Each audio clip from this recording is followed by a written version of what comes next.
ವಿಧಾನಸೌಧದಲ್ಲಿ ನಾಯಿಗಳನ್ನು ಸಾಕಲಾಗಿದೆ. ಇದರ ಬಗ್ಗೆ ಪರ ವಿರೋಧ ಚರ್ಚೆ ಆಗ್ತಾ ಇದೆ ಬಿಟ್ಟರೆ ಇನ್ನೇನು ಇಲ್ಲ ಅಂತ ಸಭಾಪತಿ ಬಸವರಾಜ ಹೊರಟ್ಟಿ ಇದರ ಬಗ್ಗೆ ಮಾಹಿತಿಯನ್ನು ಕೊಟ್ಟಿದ್ದಾರೆ. ಅಂದರೆ ಇನ್ಮೇಲೆ ವಿಧಾನಸೌಧದಲ್ಲಿ ನಾಯಿಗಳನ್ನು ಸಾಕಬೇಕು ಅಂತೇಳಿ ನಾಯಿಗಳನ್ನು ಸಾಕಲು ತೀರ್ಮಾನವನ್ನು ಮಾಡಿದ್ದೇವೆ ಅಂತ ವಿಧಾನಸೌಧದಲ್ಲಿ ಸಭಾಪತಿ ಹೊರಟ್ಟಿ ಅವರು ಹೇಳಿಕೆಯನ್ನು ಕೊಟ್ಟಿದ್ದಾರೆ.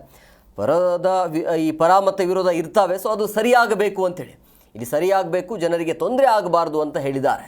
ಸೊ ವಿಧಾನಸೌಧದ ಆವರಣದಲ್ಲಿ ನಾಯಿಗಳನ್ನು ಸಾಕಲು ತೀರ್ಮಾನವನ್ನು ಮಾಡಿದ್ದೇವೆ ಅಂತ ಸಭಾಪತಿ ಬಸವರಾಜ ಹೊರಟ್ಟಿ ಈ ರೀತಿಯಾಗಿ ಹೇಳಿಕೆಯನ್ನು ಕೊಟ್ಟಿದ್ದಾರೆ. ಈ ಬಗ್ಗೆ ವಿಧಾನಸಭೆಯಲ್ಲಿ ನಡೆದ ಒಂದು ಸಭೆಯಲ್ಲಿ ಚರ್ಚೆ ಆಗಿದೆ. ಸೊ ಅದಾದ ನಂತರ ಇದಕ್ಕೆ ನಾವು ತೀರ್ಮಾನಕ್ಕೆ ಬರ್ತೀವಿ ಅಂತ ಹೇಳಿದ್ದಾರೆ. ನಾಯಿಗಳನ್ನು ಸಾಕು ಅಂತ ತೀರ್ಮಾನ ಮಾಡಿದೆ. ಏನು ಮಾಡ್ತೀವಿ, ಎಲ್ಲಿ ಮಾಡ್ತೀವಿ, ಅದಕ್ಕೆ ಏನು ಹಾಕ್ತೀವಿ ಬಿಡ್ತೀವಿ, ಬೇರೆ ಆ ಪರ ವಿರೋಧ ಇರ್ತಾವೆ. ಬೆಳಗ್ಗೆ ಕತ್ತರಿಸ್ಬೇಕು ಹಾಗೆ ಅಂತಾರೆ.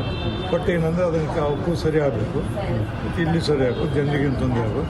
ಬಟ್ ಒಂದು ಫಸ್ಟ್ ಟೈಮ್ ಇತಿಹಾಸದಿಂದ ನಾಯಿಗಳನ್ನು ವಿಧಾನಸೌಧ ಸಾಕಲಾಗಿದೆ. ತೀರ್ಮಾನ ಮಾಡಿದ್ವಿ, ಗಿಡಗಳಿಗೆ ಹೇಳಿದ್ರು ಮಾಡಬೇಕಾಗುತ್ತೆ. ಮತ್ತು ಅವನ್ನ ನಿಮ್ಗೆ ಕಂಟ್ರೋಲ್ ಮಾಡೋಕ್ಕಾಗಲ್ಲ, ಯಾಕಂದ್ರೆ ಅವಕ್ಕೂ ಎಲ್ಲ ಟೈಮ್ ಮಾಡಿ ಅವನ್ನ ಒಂದು ಕಡೆ ಅವಕ್ಕೂ ಮಣಿ ಥರ ಮಾಡಿ ಬಿಡಾಕ ಹೋಗಾಕ ಬರಾಕ ಸಾಧ್ಯ ಆದಷ್ಟು ಗೇಟ್ ಹೊರಗೆ ಹೋಗುವಂಥ ವ್ಯವಸ್ಥೆ ಅಲ್ಲಿ.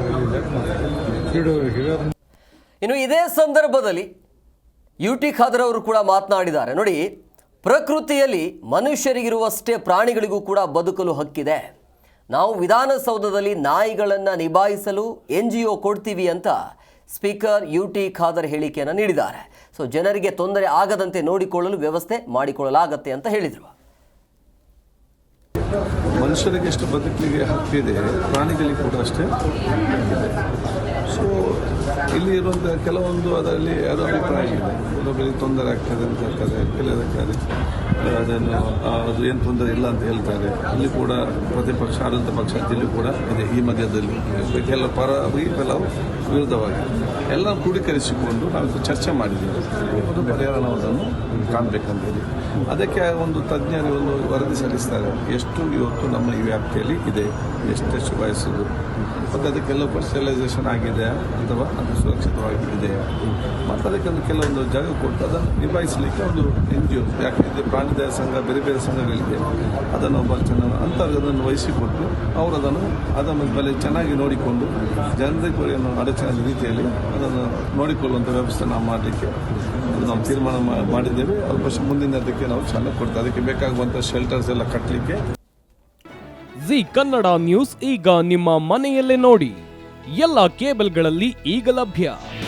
ನಿಮ್ಮ ನೆಚ್ಚಿನ ಜಿ ಕನ್ನಡ ನ್ಯೂಸ್ ಈಗ ಸನ್ ಡೈರೆಕ್ಟ್ ನಲ್ಲಿ number 292, Tata play number 1664, Jio TV number 1334, NXT digital number 30, in cable number 30, city networks 51, U digital number 162, GTPL number 17, Rockline telecommunications number 42, Shri Basaveshwara cable number 168, rural cable network 60, Vinayaka digital 57, Abhishek cable 821, city channel 53, Siddeshwara cable network 57, V4 digital Infotech 628, Surya digital networks 53, Gajanan digital number 836, Malnad Infotech private limited number